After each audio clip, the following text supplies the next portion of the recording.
হাই friends, কি খবৰ আপোনালোকৰ? মোৰতো ভালেই। আৰু আজি মই বনাবলৈ যাম কণী দি পেলাই পনীৰ চব্জি। আৰু মই এতিয়া এফালে লৈছোঁ 3টা বিলাহী, তাৰপিছত আদা এটুকুৰা আৰু নহৰু কেইটামান আৰু 2টা কণী, জলকীয়া কেইটামান আৰু পিঁয়াজ দুটা। তো আপোনালোকক মই দেখাইছোঁ মই কেনেকৈ বনাইছোঁ। বিলাহী 4টামান মই বইল কৰি দিছোঁ, তাৰপিছত আলু 2টা লৈছোঁ আৰু আদা নহৰু পেষ্ট কৰিলোঁ, জলকীয়াকেইটা সৰু সৰুকৈ কাটি দিলোঁ, তাৰপিছত পিঁয়াজকেইটা মই এনেকৈ ডোখৰ কাটিছোঁ আপোনালোকৰ যেনেকৈ ভাল লাগে। এতিয়া মই কণীখিনি বইল কৰি লৈছিলোঁ, বইল কৰি পেলাই তাৰপিছত তাত অলপমান নিমখ দিছিলোঁ, বইল কৰি অলপমান তেল লৈ লৈছোঁ, যিহেতু এই পনীৰখিনি মানে কণী দি বনোৱা পনীৰখিনি মই অকণমান ফ্ৰাই কৰি লৈছোঁ। তাৰপিছত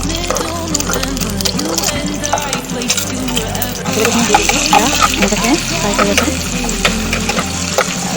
এইখিনি ৰঙা হৈ যোৱালৈকে আমি যিটো কমতে ফ্ৰাই কৰি থাকিম।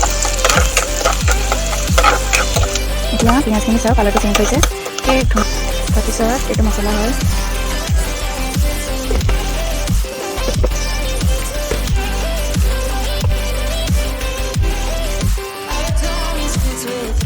এতিয়া চাওক মই মছলাখিনি দিয়াৰ পিছত ইমান ধুনীয়া এটা কালাৰ হৈছে। তো এইখিনি মছলাখিনি মই ভালকৈ ফ্ৰাই কৰি কাটি থৈছিলোঁ, সেইকেইটা এড কৰি দিলোঁ। তাৰপিছত লগাই দিম আৰু যিটো একে কম কৰি পেলাই আমি ঢাকি দিম। তাৰপিছত অকণ সময় মানে ঢাকি দিম সিজিব। তো মোৰ আলুখিনি সিজি গৈছে এয়া।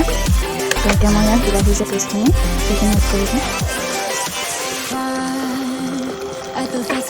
এতিয়া এড কৰি দিলোঁ, তাৰপিছত এইখিনি অকণমান মিক্স হ'ব দিম, মানে লগাই দিম। মিক্স হ'ব দিছোঁ এতিয়া। এড কৰি দিছোঁ।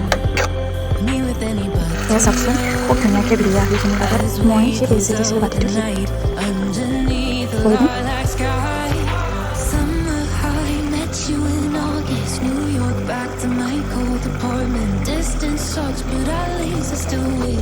লগাই দিছোঁ। হৈ গ'ল। আপোনালোকে বনাই খাব পাৰে, চিম্পল ৰেচিপি হয়, একো নালাগে ইমান।